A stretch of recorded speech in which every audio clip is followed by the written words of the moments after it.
not just some rainfall erosion, literally the result of thousands of years. Just in the interest of keeping this standalone, please explain to people the whole deal with Dr. Robert Schock from Boston University and the water erosion. Yes. I know, and if you've heard this before, I'm sorry. I just want it for people that are like, what? The water erosion that appears to be thousands of years of rainfall. Yeah, it's actually good. It's good background context because it does apply to not only the Sphinx. It's the most famous example, I think, and well-known example of again an adjacent field of science coming in and challenging some of the doctrine that's been around Egyptology. But Robert Schock, who's a professor of geology at Boston University, to the Sphinx, and he went and looked at the erosional pattern. So the Sphinx sits inside an enclosure. It's carved from bedrock, so it was originally what you'd call a yardang, which is like a limestone outcropping.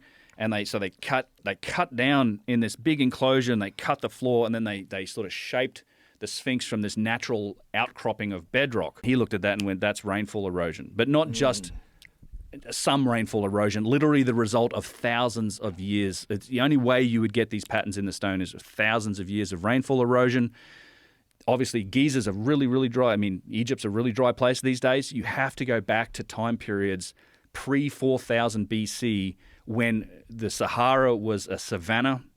It was grasslands with lake basins and river systems, and it had a lot more rain. You didn't have this annual flood cycle that you have now. It was like a lot more rainfall. It was much more verdant and green. The Giza Plateau would have been green.